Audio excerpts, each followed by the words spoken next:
Hi friends, నేను మీ Sharada, Nellore village vlogs అండి. అందరూ ఎలా ఉన్నారు ఫ్రెండ్స్? బాగున్నారా? ముఖ్యంగా ప్రతి ఒక్కరికి రేపు హ్యాపీ శ్రావణ శుక్రవారం అండి. అందరూ హ్యాపీగా జరుపుకోండి. సో రేపు శుక్రవారం కాబట్టి అందరూ రేపు పూజకి కావాల్సినవన్నీ ముందు రోజే తెచ్చేసుకోండి ఫ్రెండ్స్. ఇంటికి రేపు మనీ తీసుకొని గడప దాటకుండా మన డబ్బులు మన ఇంట్లో ఉండేలాగా చూసుకోండి. సో ఇలా చెప్తున్నానని మళ్ళీ ఏమీ అనుకోవద్దు ఫ్రెండ్స్. అందరూ బాగుండాలని చెప్తున్నాను.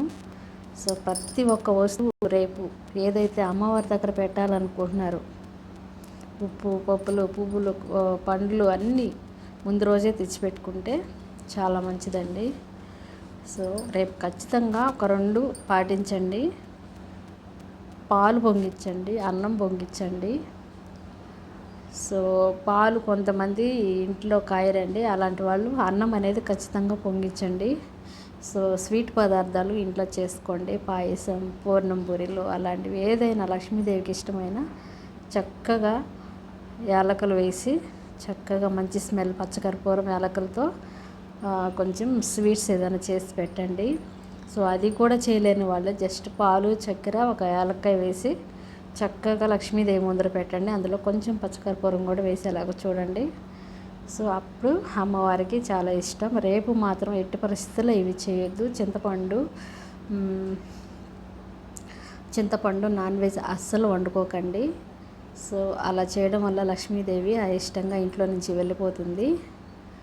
సో చక్కగా రేపు గుమ్మాలు కడిగి ముగ్గు వేసుకోండి. చక్కగా తామర పువ్వులు, శంకులు, చక్రాలు ఉండేలాగా ముగ్గులు పెట్టుకోండి.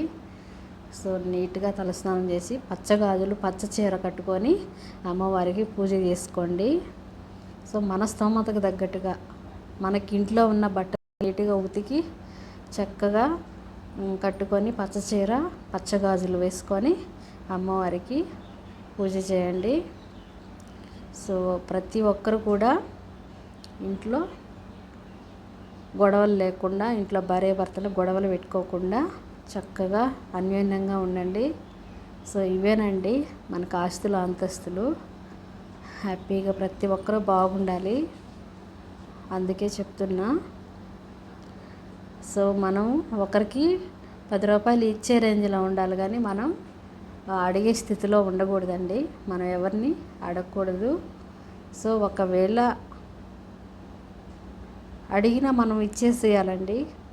పర్లు సొమ్ము పాము వంటిది. మనకి ఇబ్బందిగా ఉన్నప్పుడు ఎవరైనా అడుగుతారు. సో ఉచితంగా ఒకరి సొమ్ము తినాలని మాత్రం అనుకోకూడదండి. అది లక్ష్మీదేవికి ఎప్పటికీ శాశ్వతంగా లక్ష్మీదేవి ఇష్టపడదండి అలాంటి వారిని. సో ఇంకొచ్చి హ్యాపీగా నేను చెప్పిన వంట చక్కగా మసాలా పెట్టి వంటలు చేసుకోండి రేపు అమ్మవారికి. కనీసం అంతా చక్కెర వేసి అన్నం పెట్టండి పటం ముందర అమ్మవారికి, పువ్వులు పెట్టండి. ఇంకా ఏం చెప్పాలండి, ఇంతకు మించి ఎవరు చెప్తారు ఇంకా?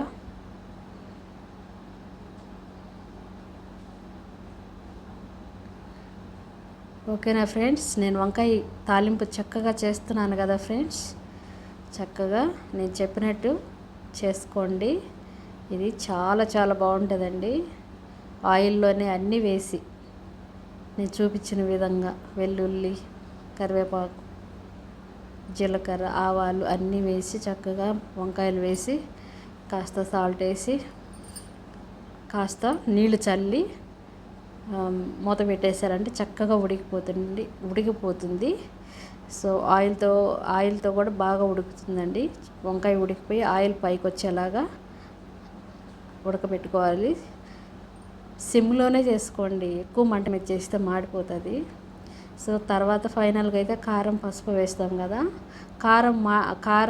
కారం స్మెల్ పోయేంత వరకు వేయించుకోండి, పసుపు, కారం. సో తర్వాత కొంచెం లైట్గా సాల్ట్ వేసి దింపేసుకోండి, అంతే. చక్కగా మాకు పెరుగు ఉంది, ఆ పెరుగు, అన్నము. ఇంకా అన్నం వండలేదండి, వండేశాక హ్యాపీగా తింటాము. నైట్కి చపాతీ. సో ఈరోజు కొంచెం ఒక ఎగ్ ఉందండి, ఆ ఎగ్ క్యారెట్ వేసి కర్రీ చేసిస్తాను, అంతే అండి ఈరోజు మాకు. సరిపోతుంది, మేము ఇద్దరమే కాబట్టి కొంచెం కొంచెం తిని అడ్జస్ట్ చేసుకుంటాం అన్నమాట. ఓకేనా ఫ్రెండ్స్, బాయ్ బాయ్.